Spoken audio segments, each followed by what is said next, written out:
So welcome to Walking Talking Gardeners, and today I'm going to show you our tropical bed in our garden. So we love this bed. We only started to create it 6 months ago.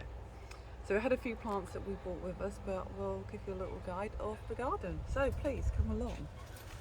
As we walk along the path, so we've got quite a few dahlias. Now we went to India a few years ago and we was absolutely inspired by the amount of dahlias they had out there. And just the flower quality that we get through those as you come in. But our star plant probably, I think, in this border is the banana.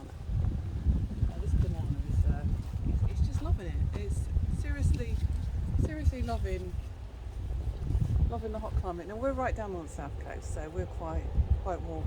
But I mean, this leaf is just shooting out this year, really fabulous, and we're absolutely loving that. And we're hoping that all the sprouts and new bananas on the base. Sorry, how long did you say you planted this out?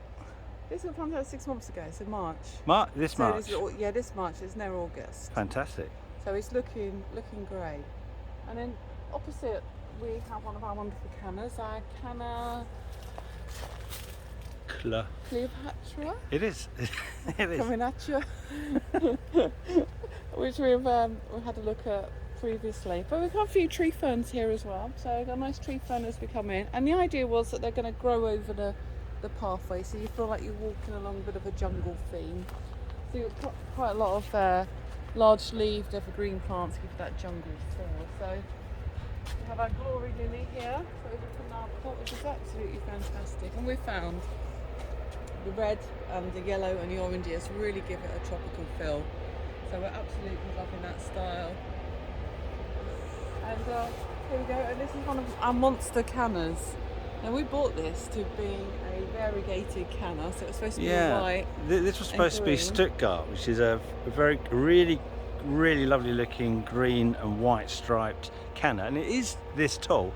And I'm getting this quite a lot. You buy these things from garden centres and you plant them up, but then you found they've sold you the wrong thing. So this was Stuttgart.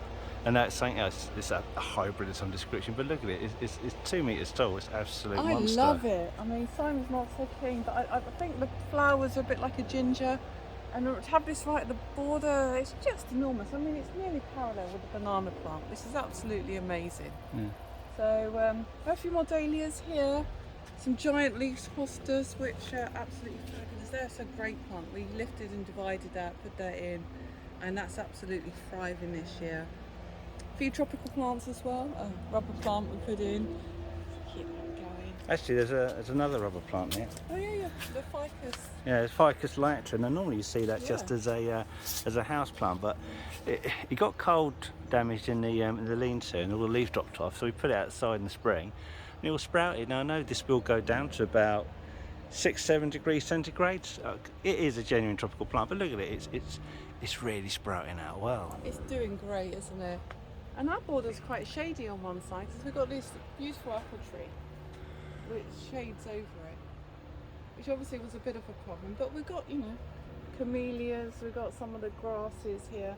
I mean, the tree fern, they don't mind the shade, so they're actually doing okay, and they still look great in the border. So what here did you plant that was mature, and then what was all new, brand new out of the packet in the spring?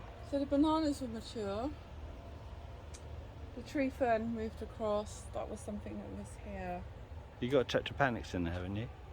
Yeah, the T-Rex. You come from the path, and I'll show you the T-Rex. This is amazing plant.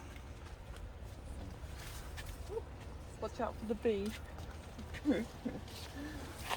So this is Petropanics Rex, and I always remember it's T-Rex. It does look a bit like a dinosaur foot, but this is an amazing plant that comes up, and it does suck. I mean, it will get enormous, but just for the tropical look on these leaves, absolutely fabulous. And will these survive the winter?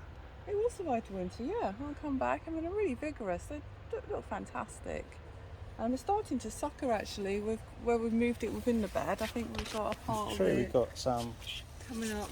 Some growing up down there. Just down there, it's started to come up. We've got a little bit behind you here that's coming up. So, I mean, it really does thrive and wants to grow. So you come over here and have a look at this dahlia. Love this dahlia. That red. absolutely fantastic. That's really. quite a big plant. So tropical. That's one that that's a seedling that we selected. That one. Yeah. That's so we haven't got a name for that, but if you wanna give a name for that, you can. Yeah, absolutely stunning. We've had some lilies that have just gone over here. We also put some palms in, so we continue to come through. And we've got a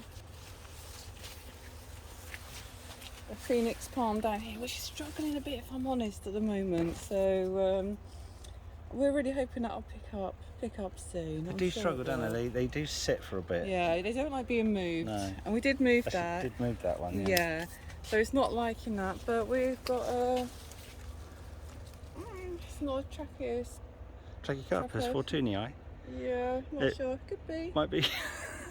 Shamirox. I'm trying No, to it's think. not. I think it's Trachycarpus. I think so. Yeah. If we're wrong on that, leave a comment. I mean, it was sitting in a pot for a while, so it was quite yellow when we moved it. It's very yellow. It's greened up. It's put some nice new leaves out. It's really going for it. My son put some grasses in. He's really up for this grass, which is an absolute monster, isn't it? Yeah. Arundo Yeah, Arundo Donax. That's a variegated form. Yeah, the green one is Spanish grass, Spanish reed. Yeah, but that's notifiable. If anything, that's a real pain. But the variegated one I isn't think as it looks vigorous. like sugar beet or sweet corn, which we have actually got in our other borders, which look quite cool. So over here we've got some Nifophias, which we can't wait for those to come up. Now I've got Mayer's lemon variety that, Yeah. it's hardy down here, but it's not. I mean, the lemon's actually looking really good. We had it in a pot before and it wasn't really that happy. But actually being in the ground, it's looking fabulous. And of course, Simon's put some of his asparagus at the edges, which I'm learning to love. Atriiforme, you can see crocosmia there, that's coming out. That looks amazing.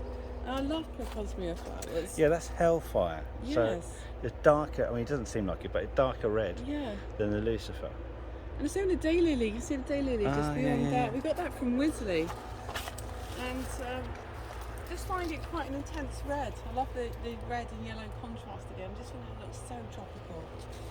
It's absolutely fabulous. So it's a small border, and we've got some fancies at the end. I'll just show you. You don't want to see. They are awful, but they're coming through. Yeah. And this is where we moved them when they were really large. Transplanting big fatsies, they do not like it, but do you know what they are? They are starting. Finally starting to shoot out. Look. Hasn't gone complete. So that's not a success. But I think can you come back next year? Yeah, I think so. I think next that'll year look be alright. fabulous. Yeah. So we see everything under our apple tree. We just did a little border around it, just a little bit of colour in our garden. So thank you for coming in and having a walk around our garden today, and we'll see you again soon. Thank you. Bye.